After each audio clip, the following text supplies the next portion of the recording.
ওটাকেই বলে নফস। ওটাকে কি বলে? নফস। এই নফস আমাদের আছে না নাই? জোরে বলে। আছে। কারের নফস? হৃদয়টা, অন্তরটা খুব কঠিন। বলে এ শালা খুব কঠিন বলে না অনেকে, এর অন্তর খুব কঠিন রে, মানে ও একদম ইটের থেকে শক্ত, এরকম মানুষ বলে তো। আবার কারো মানে যে মানুষটা কি নরম, দেখ মনটা কত নরম, হৃদয়টা কত নরম, কি আছে না না? আহারে কত আল্লাহ পাক এটাকে 3 স্তরে ভাগ করেছেন। কয় স্তরে? 3 স্তরে। আজকে মনে রাখে এই হৃদয়, অন্তর, যেটাকে হার্ট, যেটাকে আমরা বলছি আল্লাহর ভাষায় নফস, এটাকে 3টে স্তরে আল্লাহ পাক ভাগ করেছেন। আমার মায়েদের 6টা নাকি না 3টে? মহিলাদের কটা? 4টে না 3টে না 5টা? কে বলতে পারে? মহিলাদের এই হৃদয়, অন্তর, নফস, এটাও 3টে ভাগে বিভক্ত। পুরুষের 3 ভাগে, মহিলাদের 3 ভাগেও বিভক্ত। কি বুঝলাম?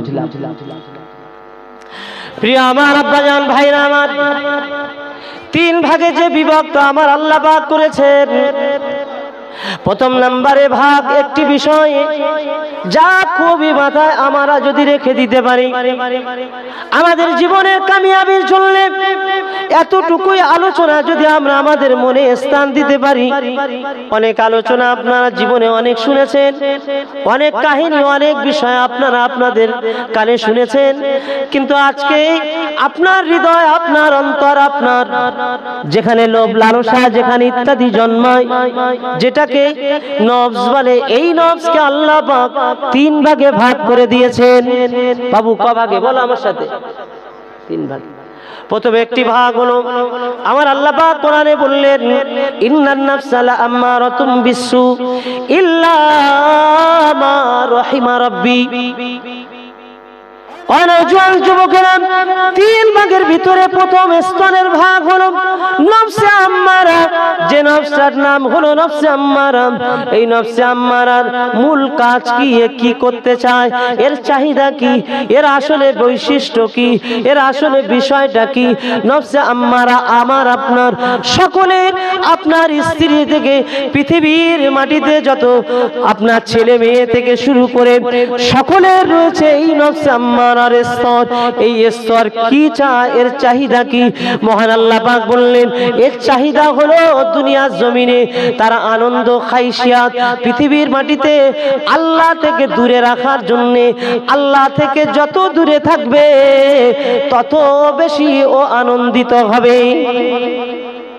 এর নাম নফসে আম্মারা। আজান শুনলে ভালো লাগবে না, নফসে আম্মারা যার খারাপ, নফসে আম্মারা এই অন্তর, এই অন্তর, এই মন, যার অন্তর কঠিন, যার অন্তর খারাপ হয়ে গেছে, ওই অন্তরে আজানের আওয়াজ আসলে বিরক্ত লেগে যাবে। এখন আপনার সামনে আমি 3টে অন্তরের কথা বলছি, আপনি কোন অন্তরের, কোন হৃদয়ের, কোন নফসের, কোন ভাগে আপনার জীবনটা, আমি আপনি আমরা নিজেরাই বিচার করে নিতে পারবো। আমি আপনি আপনারা নিজেরাই ঠিক করে নিতে পারবো যে আমি কোন স্তরে, কোন ভাগের মানুষ। কি করা যাবে না? আমার আলোচনা শুনলে তো বোঝা যাবে যে আমি তাহলে কোন ভাগে পড়ছি, কি নাকি? কি গো, আমরা তাহলে কোন কোন ভাগে আছি, এই বিষয়টা আমাদের খুব ভালো করে জানা দরকার আছে না নেই? একদিন ঠিক হয়ে যাক, তাহলে আমরা কি এই ভাগটা আমরা শুনে আমরা নিজেরাই ঠিক করে নেব। ইসলাম, ইবাদত, নামাজ, হজ, যাকাত, তাসবিহ, তেলাওয়াত, এই বেটা কি নামাজ তোর? তোর আসল জায়গায় অন্তর, কলব, হার্ট, এই নফস, এই হৃদয় তোর যদি ভালো না হয়, তুই কোটি কোটি টাকা দান করে সব করবি কিন্তু কিচ্ছু হবে না। আগে এইটাকে ভালো করতে হবে, এইটাকে একেবারে প্রকৃত ভালো করতে হবে। আর এইটাকে ভালো করার জন্য নবী আসার উদ্দেশ্য কি? নবীকে আল্লাহ পাক কেন পাঠিয়েছেন? ইব্রাহিম আলাইহিস সালাম 4500 বছর আগে দোয়া করেছিলেন। হুজুর আসার আগে, আমার নবী আসার আগে দোয়া করলেন কাবার চাতালে দাঁড়িয়ে, কাবার চত্বরে দাঁড়িয়ে। পাশে ইসমাঈল সাল্লাম দাঁড়িয়ে আছে, বেটা আমি যা দোয়া করব তুই খালি আমিন আমিন করবি। বলে জি আব্বা আমি আমিন আমিন করব।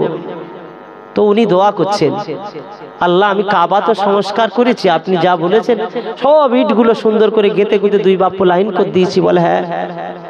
বলে আল্লাহ আমাদের একটু একটা চাহিদা আছে। কি চাহিদা? আল্লাহ দরবারে ইব্রাহিম নবী বললেন, রব্বানা ওয়াবাস ফীহিম রাসূলাম মিনহুম ইয়াতলু আলাইহিম আয়াতিকা ওয়া ইউআল্লিমুহুমুল কিতাবা ওয়াল হিকমা। ও আমার আল্লাহ, আমরা বাপ বেটা একসাথে, আমরা আমার বেটার সাথে আমার আছে আমিন আমিন করি। আমি আপনার কাছে এটাই চাহিদা আমার আল্লাহ, আমার বংশেতে আমার নসলে, আমার বংশতে আমার নসলে আল্লাহ পাক একজনকে, এমন একজনকে নবী করে পাঠাবেন যে নবী দুনিয়াতে এসে আপনার আয়াত তেলাওয়াত করে মানুষের কাছে শোনাবেন এবং মানুষের হৃদয়টা অন্তরটা পরিশুদ্ধ করে দেবেন আল্লাহ। ওয়া ইউযাক্কিহিম ওয়া ইউআল্লিমুহুমুল কিতাবা ওয়াল হিকমা, অন্তরকে পরিষ্কার পরিচ্ছন্ন করে দেবেন। ও রব্বুল আলামিন আল্লাহ পাক আপনি ওই রকম একজন মানুষকে নবী হিসাবে আমার নসলে আপনি পাঠিয়ে দেবেন। নবী আমার হাবিবুল্লাহ পৃথিবীতে আগমনের পরে 1 তারিখে সাহাবীদের মাঝে বসে বলেছিলেন, ও আমার সাহাবীরা, আমার আদি পিতা আব্বা জান ইব্রাহিম আলাইহিস সালাম, আদম নবী থেকে ইব্রাহিম, হযরত ইব্রাহিম আলাইহিস সালাম, ইব্রাহিম আলাইহিস সালাম তিনি আমার জন্য দোয়া করেছিলেন, আমার জন্য বলেছিলেন ও রব্বুল আলামিন আল্লাহ আমাকে এমন একজন নবী করে পাঠাবেন আমি সেই ইব্রাহিম আলাইহিস সালামের দোয়ার ফল দাওয়াত ইব্রাহিম ওয়া বাশারাতু ঈসা আলাইহিমুস সালাতু ওয়াস সালাম।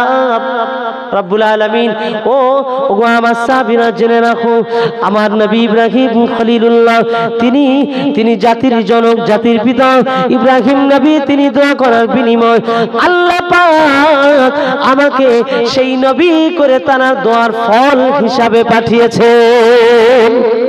একবার বলুন না সুবহানাল্লাহ। দোয়া কবে চাইছেন আর আসছেন কবে? দোয়া চেয়েছেন 4500 বছর আগে। ইব্রাহিম আলাইহিস সালাম বিদায় নেওয়ার 4500 বছর পরে আমার নবী এসেছেন। দোয়া সব সময় ভালো চাইতে হয় না খারাপ চাইতে? ভালো দোয়া চান, ফল সব সময় পাওয়া যায় না, ফলটা পরে পাওয়া যেতে পারে। এই পৃথিবীতে না হলে আখিরাতে পাওয়া যাবে। দোয়া চাইতে হবে, দোয়া মিস করা যাবে না। দোয়ার প্রতি বেশি গুরুত্ব দেবেন। এখন তো সব নামাজি টামাজি বার হয়েছে, আর দোয়া করতে চায় না, হুট করে নামাজ পড়ে উঠে চলে গেল। কি হয়েছে রে? বললাম ওই তো হয়ে গেল, আর দোয়া করবো কেন? হ্যাঁ আল্লাহ সব আছে, সব এখন চতুর্দিকে সব এইসব হচ্ছে। ও বিষয়ে আমি কথা বলতে চাই না, সময় আছে আলাদা বিষয়ে কথা বল। আমার বক্তব্য হলো, আমাদের কাছে আমাদের শত্রু ঘুমাচ্ছে, আমরা তাকে কোলে করে নিয়ে ঘুমাচ্ছি, আমরা তাকে নিয়ে শুয়ে আছি। সে কে? আমাদের হৃদয়, আমাদের অন্তর আমাদের সঙ্গে আছে। 3টে স্তরে ভাগ হয়ে আমরা কোন স্তরকে প্রাধান্য দিয়েছি? ইন্নান নাফসাল আম্মারাতুম বিসসুই, সে সব সময় খারাপ দিকে নিয়ে যায়। এ এমন একটা চাহিদা রাখে, এর চাহিদা হলো দুনিয়াতে আনন্দ করব, গান বাজনা শুনবো, ঘর বাড়ি সাজাবো, বড় এলসিডি লাগাবো, বিশাল ভাবে সবকিছু সুন্দর করে গাড়ি ঘোড়া কিনে গাড়ি করে স্ত্রী পরিবার পরিজন নিয়ে পার্কে বেড়াবো, যা ইচ্ছা তাই করব, টাকা আছে পয়সা আছে, ওর আনন্দ করার খুব শখ। ওকে যদি বলা হয় চলো নামাজে চলো, আজান হয়ে গেছে, ওর উত্তর আসে সময় আছে, এখন তো সবে 35, 40, 45, এখন সময় আছে। ও বলতে থাকে হজ টজ করে জন্মের মতো ভালো হয়ে যাবো, এখন বাবা একটু এটা সেটা করে নি, বলে না বলেন অনেকজন আছে না, হ্যাঁ এখন এটা সেটা করে নি, হজ টজ করে ভালো হয়ে যাবো, পয়সা টয়সা আছে। আসলে ও নিজে বলে না, ওকে কে বলাচ্ছে? ওর নফস, ওর আম্মারা, নফসে আম্মারা বলে ওকে বলাচ্ছে চলো এই করো। তুমি ওর সব কি করবে? দূর পাগল কথা, কচ্চা বয়স, এখন দাড়ি পাকিনি, হ্যাঁ, তোর তো যা দাড়ি পেকেছে বা চুল পেকেছে, ও তো বয়সে পাকিনি রে পাগলা, ও তো এমনি পেকেছে, তুই বেশি খাটাখাটনি করিস বলে পেয়ে গেছে। কে বলে এটা? ও বলে দেয়। হ্যাঁ, পাগল কোথাকে, একটু সবাই করছে তুই একটু করবি, কি আছে রে? দেখতে পাই ওরা সব কি করছে, তুই একটু এটা সব করতে পারি না। ও বলে দিচ্ছে, চ চ চ, ফুটবল খেলা হচ্ছে, যাই চ, ওখানে ফাংশন হচ্ছে, চ। সব মেলা পার্বণ ইত্যাদি নোংরামি যা কিছু আমাদের খাইশাত মেটানোর জন্য ওই নফসে আম্মারা আমাদেরকে উদ্বুদ্ধ করে। পাগল নাকি, সব লোক করছে, তুই অত হুজুর সাজি, চল ওর বাড়ি খাওয়া যাবে না, হারাম রে। হারাম মুচুল্লি হয়েছে, হারাম আবার কি হলো? কে বলছে ওটা? ও বলে দিচ্ছে, ও শিখিয়ে দিচ্ছে। এর নাম হলো আম্মারা। এ ওই সব বলে, এই সব করে, আপনাকে সবসময় উদ্বুদ্ধ করতে থাকে। না না, অসুবিধা নেই। কি গো, আল্লাহ পাক রব্বুল আলামিন বললেন, আরো একটি নফস তোমাদের ভিতরে আছে। নফসের যে স্তর, তোমার হৃদয়ের স্তর, তোমার হার্টের যে স্তর আছে, আমি আল্লাহ পাক এই স্তরকে ভাগ করে দিয়েছি, তোমার ভিতরে রয়েছে। সেই স্তরটা হলো নফসুল আওয়ামা। ওয়ালা উকসিমু বিন নফসিল লাওয়ামা। আল্লাহ পাক রব্বুল আলামিন এই নফসের কসম করেছেন, ওয়ালা উকসিমু বিন নফসিল লাওয়ামা। নফসে লাওয়ামা সব সময় জাগ্রত করে তোলে, বিবেককে জাগ্রত করে। না না না, ওইটা খারাপ, এটা ভালো, ওটা ওটা ভালো, এটা খারাপ। ও সব সময় জাগ্রত করতে থাকে। নফসে লাওয়ামা বলতে থাকে না এই জিনিসটাই সঠিক, ওটা খারাপ। ও বিবেককে জাগিয়ে তোলে। না, যেও না, অপরাধের সঙ্গে যেও না, অপরাধীদের সঙ্গে থেকো না, অপরাধীদের সঙ্গে মহব্বত রেখো না। আল্লাহ পাক অপরাধীদের সঙ্গে, জালেমের সঙ্গী হওয়াটা আল্লাহ পাক পছন্দ করে না। আমার আল্লাহ পাক বলেছেন, জালেম যারা তারা জাহান্নামী হবে। তুমি জালেমদের সাথে হও না, জালেমদের সাথে তোমরা যেও না। ও নফসে লাওয়ামা এই কথাটা সবসময় বলতে থাকে, বিবেককে জাগ্রত করে দেয়। কিন্তু নফসে আম্মারা বলে, ওরে তুই থাম, এখন করে নি। যে এই দুইজনে বলতে থাকে, প্রতিযোগিতায় যে আগায় ওর মনটা সেই দিকে চলে যায়। এ জাগ্রত করে তোলে, কিন্তু ও লড়াই দেয় না, এখন তোমার এই সব করতে হবে। ওর লড়াইয়ের সঙ্গে সংযুক্ত হয়ে শয়তান ইবলিস আজাজিল বলতে থাকে, শয়তান ইবলিস আজাজিল বলতে থাকে, দেখো দেখো দেখো দেখো সুন্দরী নারীটা কেমন রাস্তায় চলেছে, দেখো। আপনার ইচ্ছা নেই, চোখটাকে সেই দিকে নিয়ে পৌঁছে দেয়, চোখটাকে সেই দিকে নিয়ে পৌঁছে দেয়। নবী আমার বলেন, আপনার চোখকে নিচু করে বেড়াও। আপনার কুল্লিল মুমিনিনা ইয়াগুযুযুনা মিন আবসারিহিন্না ওয়া কুল্লিল মুমিনাত। আমার মহান আল্লাহ পাক বললেন, নারীদের দিকে তাকানো হারাম, হারাম, হারাম।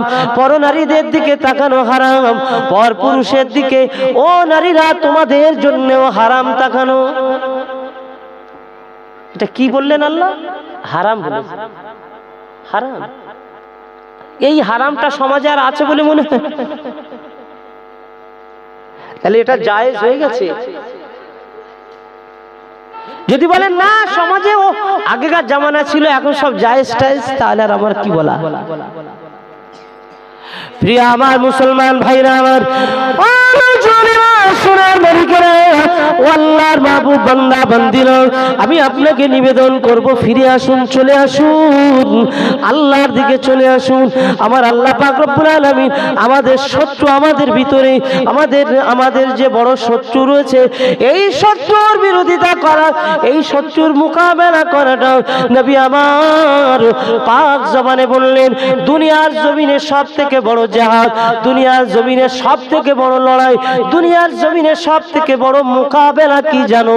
আল্লাহ পাককে পাওয়ার জন্য তোমার নফসের বিরুদ্ধে, নফসে আম্মারার বিরুদ্ধে তুমি জিহাদ যদি ঘোষণা করো, না না, তুমি যেদিন যেদিকে বলো তোমার দিকে আমি যাব না, তুমি যেই দিকে বলো ওই দিকে খারাপ, আমি ওই দিকে যাব না।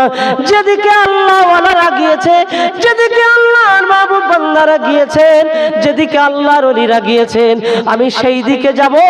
তোমার কথা আমি শুনবো না। আমি যাব খাজা গরিবে নওয়াজ যেদিকে গিয়েছেন, আমি সেই দিকে যাব। খাজা বাকিবিল্লাহ হুজুর যেদিকে গিয়েছেন, আমি সেই দিকে যাব। ফুরফুরা জমিনের পীর মুজাদ্দিদুজ জামান আবু বকর হুজুর যেদিকে গিয়েছেন, সেই দিকে আমি যাব। আমি যাব সেই দিকে কলিকাতার মানিকতলা সুফি ফাতে আলী বাইসি রহমাতুল্লাহ আলাইহি যেদিকে গিয়েছেন, সেই দিকে আমি যাব। আল্লাহ পাক রব্বুল আলামিনের দরবারে আপনার মন তৈরি করুন। আপনি যে কাজটা করছেন একবার ভেবে দেখুন, আমার এই কাজটা পৃথিবীতে কোনো ওলিরা কি করেছেন? তানারা যদি না করে থাকেন, আমার করাটা ঠিক হবে না। মাপ করাটা এত সহজ নয়, মাপ হওয়াটা এত সহজ নয়। কেন আপনি অন্যায় করতে যাবেন? এই দুনিয়ার সাময়িক জীবন, দুনিয়ার কিছু দিনের জীবনে যদি আপনার চিন্তা হয় আমার সব কিছু আল্লাহর জন্যে, তাহলে এখন থেকে আপনাকে গুছিয়ে নিতে হবে। ও রব্বুল আলামিন, আল্লাহ পাক কবরের কথা শুনেছি, হাসরের কথা শুনেছি, কিয়ামতের কথা শুনেছি। সেই দিন তো কাউকে ছেড়ে দেওয়া হবে না। আল্লাহর হাবিব বলেছিলেন 1 তারিখে, আম্মা জান আয়েশাকে বললেন, আয়েশা রে, জাহান্নামের এত ভয়াবহতা। আম্মা জান বলেছিলেন, ইয়া রাসূলুল্লাহ, হাবিবাল্লাহ, জাহান্নামের কথা শুনলে আমি সহ্য করতে পারি না। নবীর প্রিয়তমা আমার রাসূলুল্লাহর স্ত্রী আম্মা জান, তিনি রান্না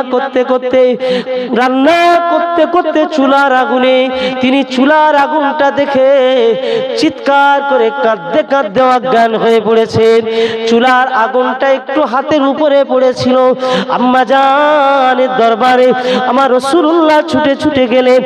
ও বিবি আয়েশা, কি হয়েছে তোমার? চিৎকার করলে কেন? অজ্ঞান কেন হয়ে গেছো? আম্মা জান আয়েশা বলেছিলেন, ইয়া রাসূলুল্লাহ, হাবিবাল্লাহ হুজুর, আমি জাহান্নামের কথা শুনেছি, আপনার জবান থেকে জাহান্নামের কথা শুনেছি। দুনিয়ার আগুনের তুলনায় 70 গুণ আরো ভয়ঙ্কর হবে, ভয়াবহ হবে, আরো ক্ষমতা বেশি হবে। ইয়া রাসূলুল্লাহ, হাবিবাল্লাহ, দুনিয়ার আগুন আমি আয়েশা সহ্য করতে পারি না। আমার এক টুকরা আগুন আমার হাতে পড়েছে, আমি সহ্য করতে পারিনি। আখিরাতের জাহান্নামের আগুনটা কেমন হবে, এই কথা ভাবতে গিয়ে আমি অজ্ঞান হয়ে গিয়েছিলাম। আল্লাহর নবী দিন ও দুনিয়ার বাদশা বলেছিলেন, আয়েশা রে, যারা জাহান্নামের ভয়ে যারা কাঁদে, আল্লাহ পাক তাদের জন্য একটা সুসংবাদ দিয়ে দিয়েছেন। ও আয়েশা, জাহান্নামের ভয়ে যারা কাঁদবে, আল্লাহর আখিরাতে নাজাতের ভয়ে যারা কাঁদবে, ও আয়েশা, কবরের আযাবের ভয়ে যারা কাঁদবে, আমি রাসূলুল্লাহ নবী জানিয়ে দিলাম, আল্লাহ পাক ওই কান্নার বিনিময় ওয়ালিমান খাফা মাকামা রাব্বিহি জান্নাতান, আমার আল্লাহ তাদের সম্মানে ওই কান্নার বিনিময় জান্নাতের উচ্চ 2টো মাকাম দান করে দেবে। ও আয়েশা গো, আয়েশা জেনে রাখো, যে যত বেশি কেঁদেছে, ফালিয়াযাকু কলিলা ওয়ালিয়াবকু কাসীরা, আল্লাহ বললেন কাঁদো বেশি, হাসো কম। কাঁদো বেশি, হাসো কম। শুধু এখন তো আমাদের হাসি আর হাসি, এমন হাসি অট্ট হাসি চলছে। কেঁদেছি আল্লাহর ভয়ে কবে? বুকে হাত দিয়ে একবার চিন্তা করুন, মাথাটা একবার নিচু করে ভাবুন, কবে আল্লাহর ভয়ে আমি কেঁদেছি? আল্লাহ, জীবনের অনেক সময় চলে গেল, 50 প্রায় ছুঁই হতে গেল, 40 প্রায় হতে গেল। আল্লাহ, এত অপরাধ করেছি, সকাল হতে হতে না যদি মারা যায়, যদি মসজিদের মুয়াজ্জিন ঘোষণা করে দেয় জোহরে আমার জানাজার নামাজ, তাহলে আমার আর কি আছে? আল্লাহ, আমার ক্ষমা করিয়ে নিতে পারলাম না। ও রব্বুল আলামিন, তোমার ভয়ে কাঁদছি। এরকম কোনদিন হয়েছে? ভেবেছি? কই ভাবনা? একটু ভাবুন, একটু চিন্তা করুন না, বিফলে যাবে না। আল্লাহ তিনটে স্তর দিয়েছে। এই তিনটে স্তরের এক নম্বরে নফসে আম্মারা, দ্বিতীয় হলো নফসে লাওয়ামা, তৃতীয় স্তর যার নামটা হলো নফসুল মুতমাইন্না। আপনি এবার ভেবে দেখুন কোন স্তরের, আপনি নিজেকে চিন্তা করে দেখুন।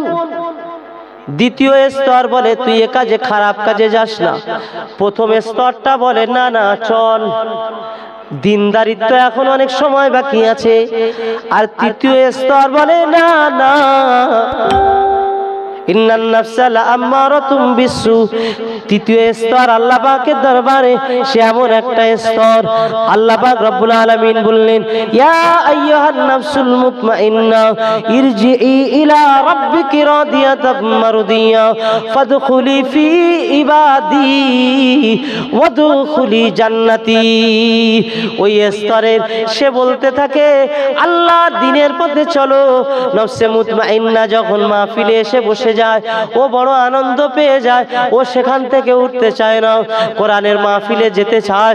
নফসে মুতমাইন্না সে কোরআনের মাহফিলে যেতে চায় না না না না না। আল্লাহ পাক বললেন ইয়া আইয়ুহান নাফসুল মুতমাইন্না, এই নফসে মুতমাইন্না তৃতীয় স্তরের এই নফস যখন কোরআন তেলাওয়াত শুনে দিওয়ানা হয়ে যায়, আল্লাহ পাকের আজানের ধ্বনি শুনে তার ভালো লাগে, মাহফিল হলে তার ভালো লাগে, ভালো কাজ হলে তার ভালো লাগে, যেখানে ভালো হয় সেই দিকে ছুটে ছুটে যায়, ভালো মানুষদের থাকে সাথে থাকে।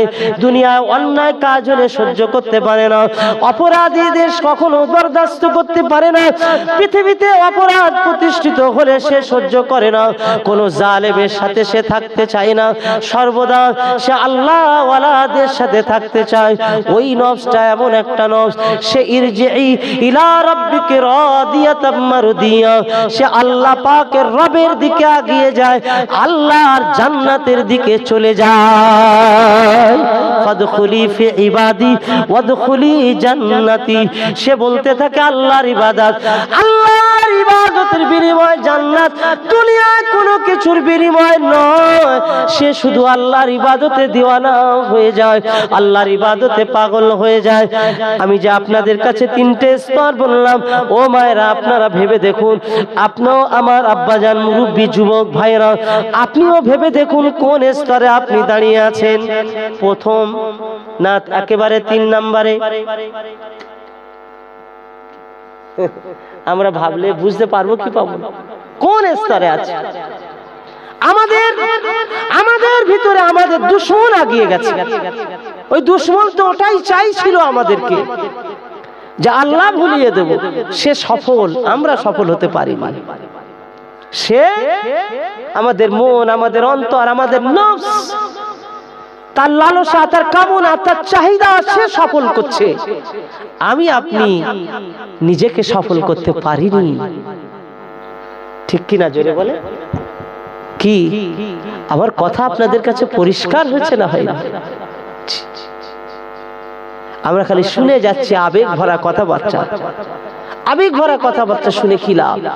বিবেক ভরা কথা শুনিয়ে আসুন, তাহলে কাজে লাগে। হই হুল্লোড় হয়ে গেল, বিশাল কিছু হয়ে গেল, কি হলো তাতে? কি হলো? হাসুন না, কম হাসুন, কাঁদুন বেশি।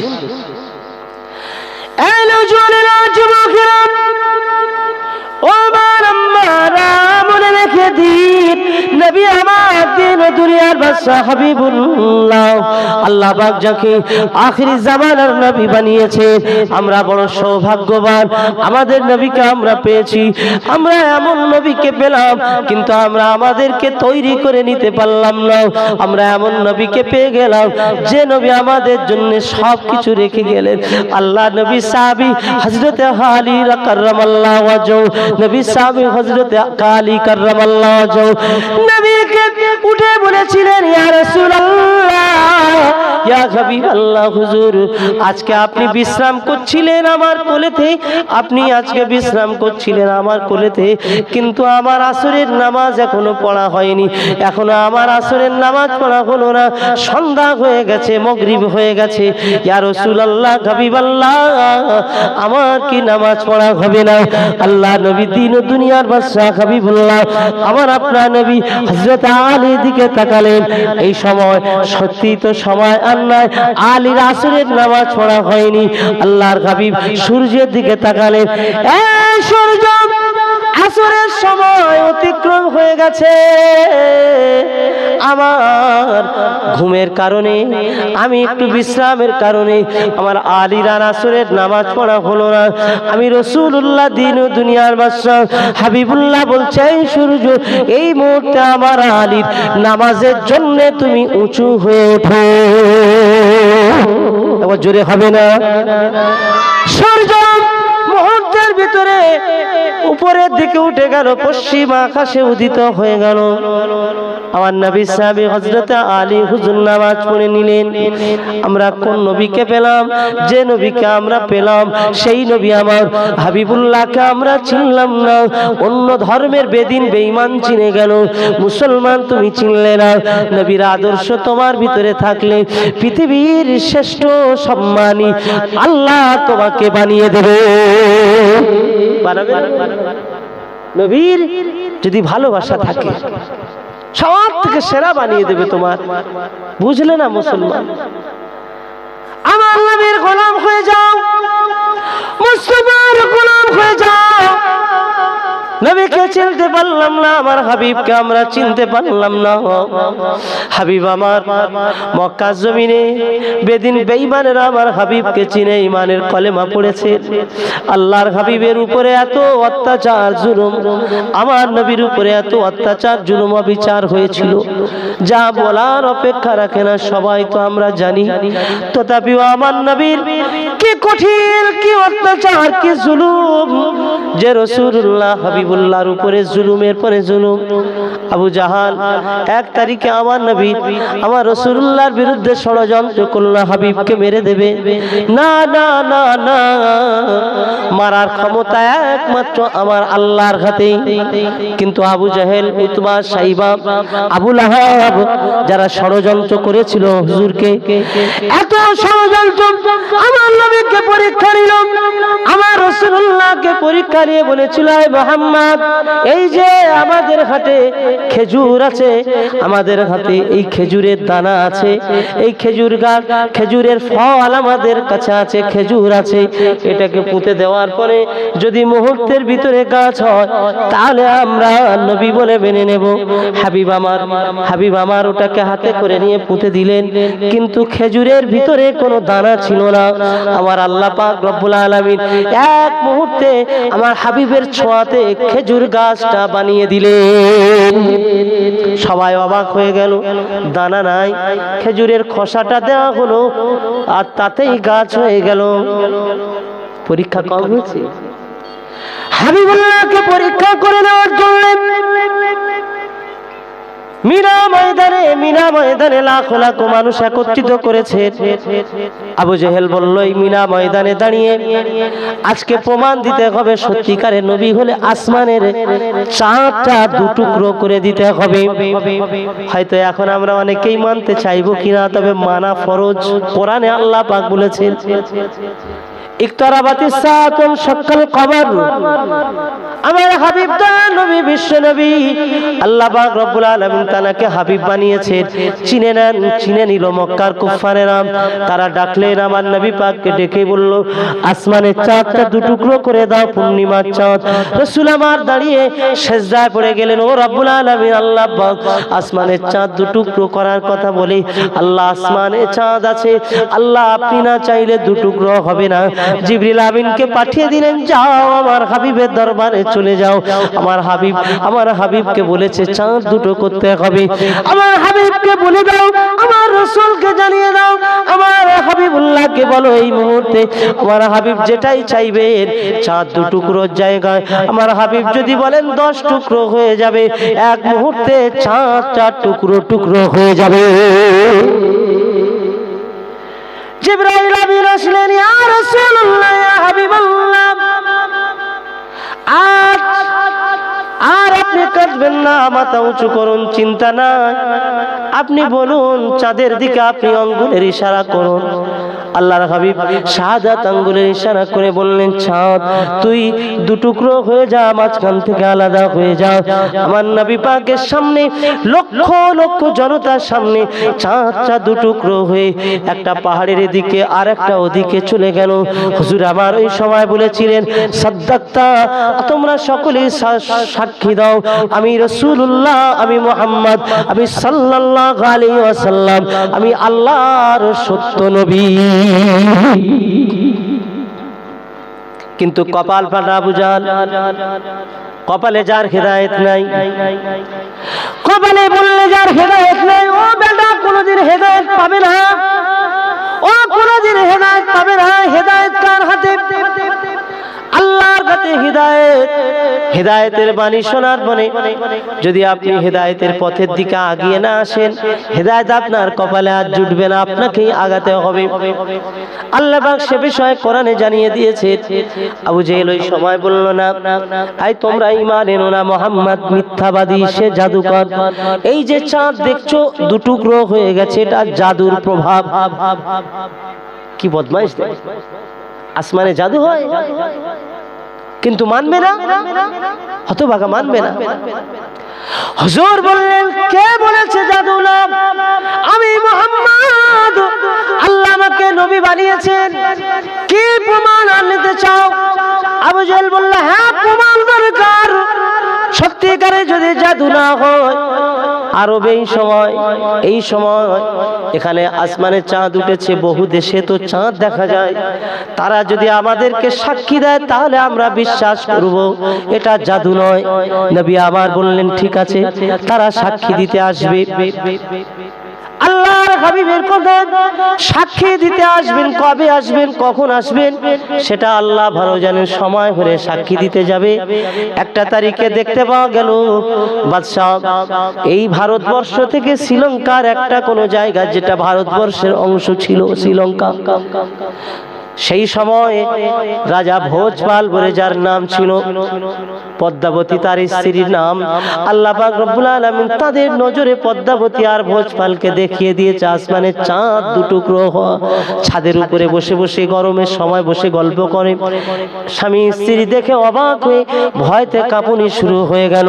তারা খবর নিল, চাঁদ তো এইরকম ফেটে দুটুকরো হয়ে যাবে ভাবিনি, কোনো গজব, কোনো একটা নিদর্শন, কিছু একটা ব্যাপার। সমস্ত মনীষীদেরকে ডেকেছিলেন এবং বললেন, কে বলতে পারো চাঁদ কেন দুটুকরো? ওই সময় এক ব্যক্তি বলেছিলেন যার নাম রতন। বহু খবর নেওয়ার পরে ওই রতন বলে এক ব্যক্তি বললেন, দ্বাদশ মাধব মাস শুক্ল পক্ষে শ্রীমতীশা বিষ্ণু দশা ওং নমস্তাস্যৈ নমঃ নমঃ। আমি কিতাবের কথা বলছি, তাফসীরে এসেছে। ওই রতন বলেছিলেন, আমি জানি বেদের অংশতে লেখা রয়েছে মরু দেশেতে একজন ব্যক্তি আসবেন যার মায়ের নাম আমেনা, যার আব্বার নাম আব্দুল্লাহ। সেই ব্যক্তির ঘরেতে একজন ছেলে জন্ম নেবে, যে ছেলেটি না অন্য কেউ নয়, মরু দেশেতে আসবেন। তিনি মরু দেশেতে এসে তিনি এমন কিছু কাজ করবেন যার কাজের বিনিময় আসমানের চাঁদটা দুটুকরো হয়ে যাবে। বাদশা ভোজপাল অবাক হয়ে গেলেন, বলো কি এটাই সত্যি? বলে, হ্যাঁ এটাই বাস্তবতা, এটাই বাস্তব, এটাই বাস্তব। তাই বেদের লেখক তাকে শুভেচ্ছা বার্তা দিয়েছে, ওং নমস্তাস্যৈ নমঃ নমঃ। তিনি তো তাকে শুভেচ্ছা দিয়েই চলে গেছেন। তাই আমি বলছি এটাই সত্য কথা। নবী আমার দিন ও দুনিয়ার বাদশা হাবিবুল্লাহকে আল্লাহ পাক এমন আমার আপনার নবীকে বানিয়েছেন, পরীক্ষা কে না নিয়েছেন? দুনিয়ায় সবাই পরীক্ষা নিল। পরীক্ষা নেওয়ার পরে তারা ইমানের কলেমায় বলিয়ান হয়ে গেল। আর আমরা মুসলমানের ঘরে জন্ম নিয়ে আমাদের বাপ মায়ের কোলেতে ইমান পেলাম, কিন্তু আমাদের ইমানটা শক্ত হওয়ার কথা দিন দিন দুর্বল হয়ে গেল। ঠিক কিনা বলুন? দিন দিন দুর্বল হয়ে যাচ্ছে না কঠিন মজবুত হচ্ছে? কোনটা? দুর্বল হয়ে যাচ্ছে। আল্লাহ পাকের নবী দয়ার নবী নূর নবী হাবিবুল্লাহ এই দুনিয়ার জমিনে ও আমার আব্বা জানেরা ভাইরা ও আমার মুরব্বিরা আপনাদের কাছে নিবেদন করব, শুনে রাখুন, জেনে রাখুন, আমার নবীকে আমরা পেয়েছি, আমার হাবিবকে আমরা পেয়েছি, আমরা আমাদের রসুলকে পেয়ে গেছি, যে রসুলকে এত পরীক্ষা করেছে সেই রসুল এমন একজন নবী ছিলেন। আমার আপনার নবী দয়ার নবীকে একবার যদি আপনি ভালোবাসতে পারেন, আল্লাহ নবী দয়ার নবী বললেন এই ভালোবাসার বিনিময় যদি কেউ একবার আমাকে দেখা পেয়ে যায়, একবার দেখা পাওয়ার বিনিময়ে আমি রাসূলুল্লাহ বলছি তার জাহান্নামটা হারাম হয়ে আল্লাহ পাক তাকে জান্নাতি বানিয়ে দেবে। এমন নবীকে কে কজন দেখেছি বলুন? পরিবারে সবকিছু করলাম, ছেলেকে বড় করলাম, লেখাপড়া শেখালাম, এত ঘর বাড়ি বানিয়ে দিলাম, ব্যবসা করে দিলাম, সব তো তোদের জন্য করলাম, আর আমার জাহান্নামটা হারাম করার জন্য নবী দেখা এখনো পেলাম না। কেন পেলাম না? অত সে পিছনে মেহনত দেওয়া দরকার। সার্টিফিকেট তো নবীকে দেখলে জান্নাত পাওয়া যায়। বলুন কি নবী দেখা মানুষ কয়জন? কোথায়? কে দেখেছেন? অন্তরে হৃদয় হাত দিয়ে বলুন যে হ্যাঁ নবী দেখেছি। নবীকে শয়নে স্বপ্নে দেখা যায় কি যায় না? কলিকাতার বাড়ি করে সুফি ফাতে আলী ওয়াইসি রাহমাতুল্লাহ আলাইহি, আমি আমার এক বন্ধু বাংলার সুবিখ্যাত একজন বক্তা আবুল আনসারী ভাইজান, আবুল আনসারী ভাইয়ের নাম আপনারা শুনেছেন, ইউটিউব ফেসবুকে সোশ্যাল মিডিয়া দেখবেন প্রচুর ওয়াজ আছে। এক সপ্তাহ আগে বললাম মনটা চাইছে হুজুরের ইসালে সব সকালবেলা, সুফি ফাতে আলী হুজুরের ইসালে সব সকালে হবে, রাতের বেলা মন চেয়েছে যাব কলকাতায় মানিকতলাতে জিয়ারাতে। ভাইজান আমি আর আমাদের কিছু সঙ্গী নিয়ে চলে গেলাম জিয়ারাতে। জিয়ারাত করতে গিয়ে উজু তৈরি করে রাত তখন প্রায় 2টা, উজু বানিয়ে হুজুরের মাজারের কাছে গিয়ে দাঁড়ালাম। আমার দাদা পীরের কথা বলছি, ফাতে আলী ওয়াইসি রহমাতুল্লাহ আলাইহি হুজুরের মাজারের কাছে গিয়ে দাঁড়ালাম।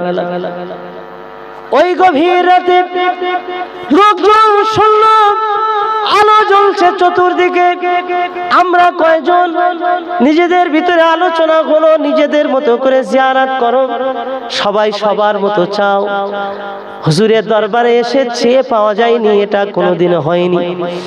এই মানিকতলাতে হুজুরের কাছে এসে আমার মুজাদ্দিদুজ্জামান, আমাদের পীর মুর্শিদ আল্লাহর কবুলিয়াত বান্দা হয়ে মুজাদ্দিদ হয়ে গেছে। জোরে বলবেন না সুবহানাল্লাহ। এই দরবারে হাজার হাজার আলেমেরা, হাজার হাজার আলেমেরা এসে এখান থেকে আল্লাহর ওলি হয়ে চলে গেছে।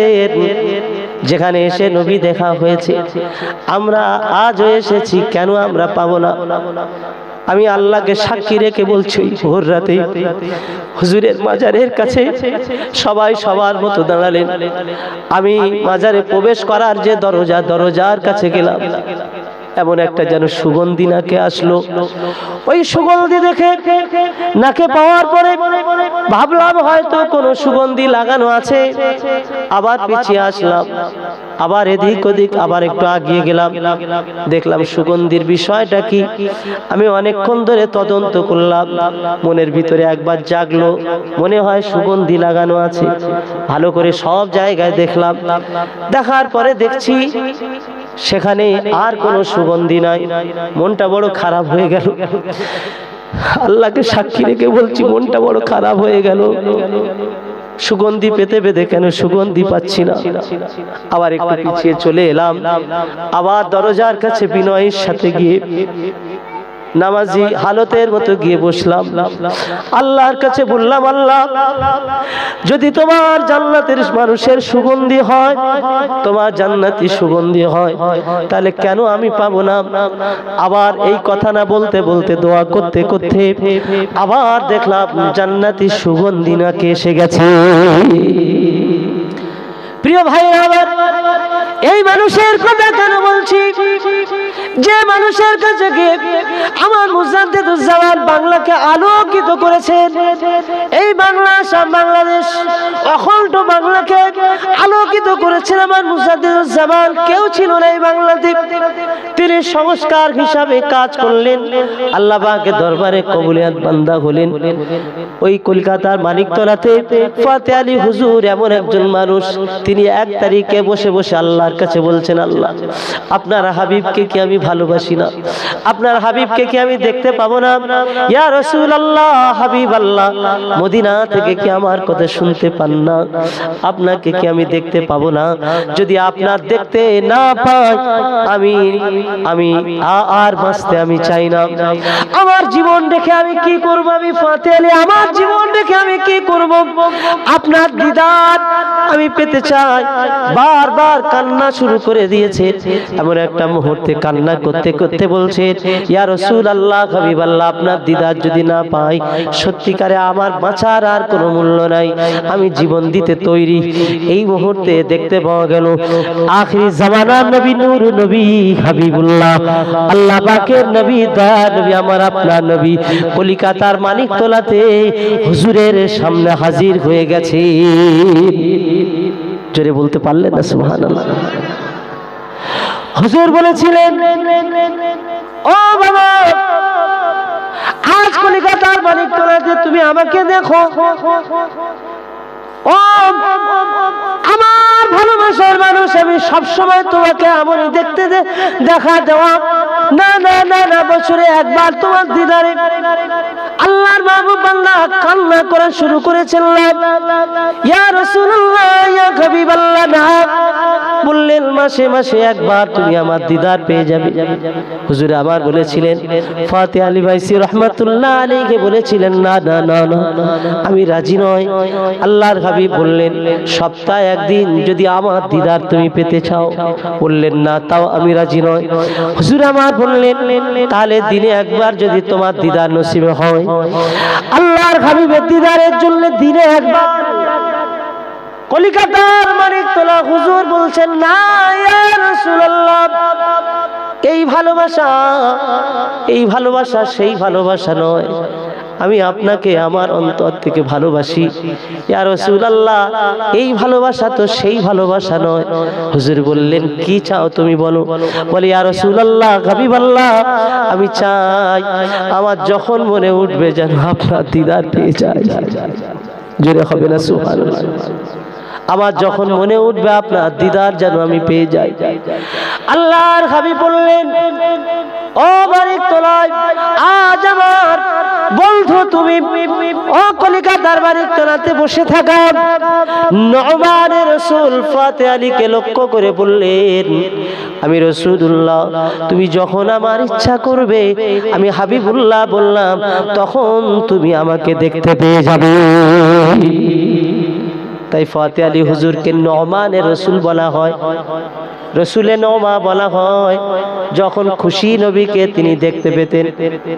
আমরা এমন হতভাগা হলাম, আমরা এমন কপাল পাটা হলাম, জীবনে একবার তো দেখতে পেলাম না অনেকে।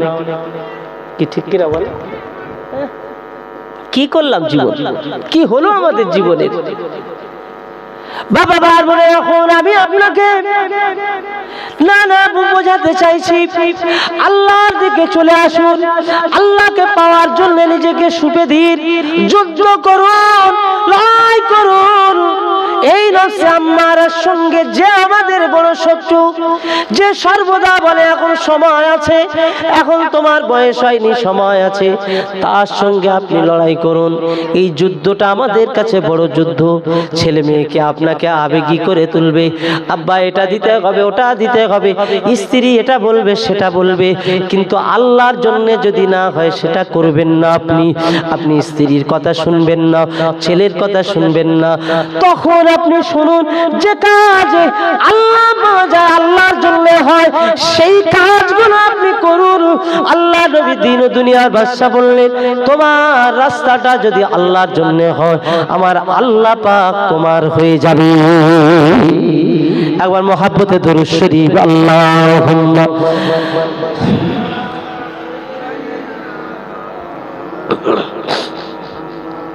وعلى آله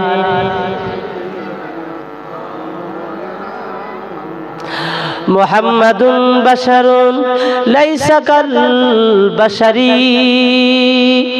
محمد بشر ليس كالبشر ياقوت حجر ليس كالحجر اللهم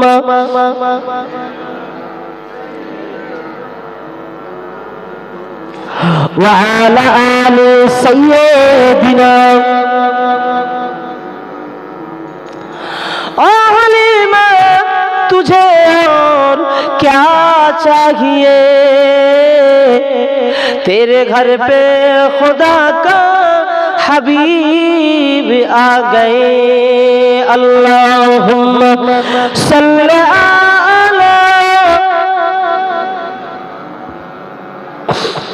আরো জোরে পড়ুন আলা আলে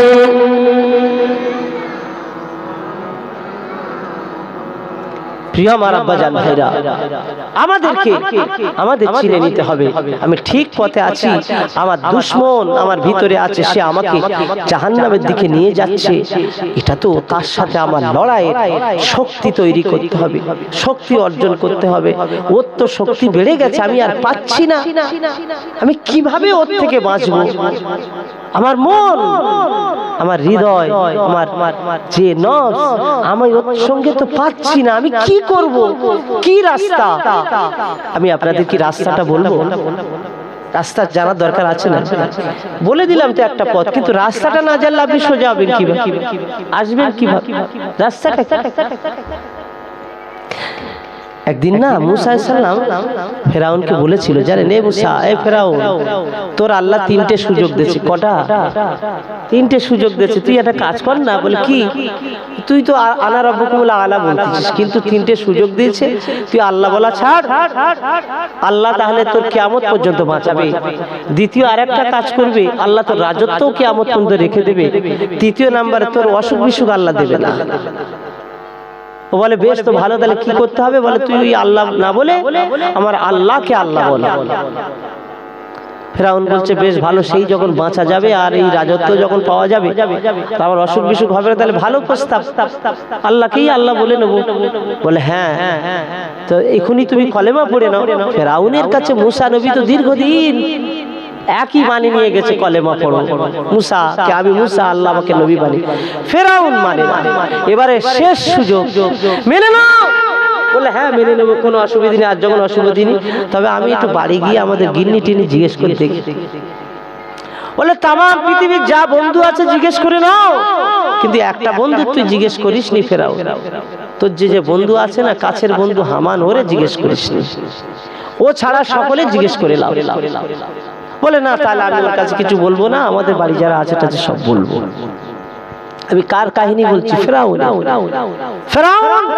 খুব গরিব ছিল ওর কিছু ছিল না কাজ করে খেয়েছে ওর বাপ ধনী মানুষ কিন্তু ওকে তেজ্যপুত্র করেছিল ওর মা বাপ তেজ্যপুত্র করে যা বেরো শয়তান তুই দেশে বাস করতে দিস না লোকের যেভাবে অত্যাচার করছে জুলুম অত্যাচার যা বলে ওকে তেজ্যপুত্র করেছিল শয়তান ফেরাউন তেজ্যপুত্র হয়ে চলে যাচ্ছে মাথা নিচু করে রাস্তা দিয়ে বন্ধুর সাথে দেখা ছোটবেলার বন্ধু একসাথে পড়াশোনা করছে আমার দেখাবে বলে বন্ধু মন খারাপ কেন এরকম করে যাচ্ছ কেন বলে বলো না আমার তো বাড়ির থেকে বার করে দিয়েছে আমার তেজ্যপুত্র করে দিয়েছে বলে আরে বন্ধু আমি তো সে কথা তোমার বলিনি আমার বাপও তো আমার তেজ্যপুত্র করে দুই বন্ধু তেজ্যপুত্র করে দিয়েছিল ওরা সব চলে গেছিল বাড়ি ছেড়ে গিয়ে যেতে যেতে খাওয়া নেই দাওয়া নেই তরমুজ বাগান একটা রাত পার হয়ে গেছে দুপুরে আবার হেঁটে হেঁটে যাচ্ছে মিশরের দিকে এক তরমুজ বাগানের দেখেন একটা বাগানের মালিক দেখা বাগানের মালিক দেখা আলহামদুলিল্লাহ গিয়ে বলছে একটু আমাদের তরমুজ খাওয়াও না একটু তাকবীর দেন নারে তাকবীর একটু জোরে বলেন নারে তাকবীর আমার ভাই জোরে হযরত মাওলানা সাদ্দাম হোসেন সাহেব মাশাআল্লাহ নারে তাকবীর জি আলহামদুলিল্লাহ আমার ছোট ভাই জি একসাথেই আমরা কত আনন্দ কত আল্লাহর শুকরিয়া চলা ফেরা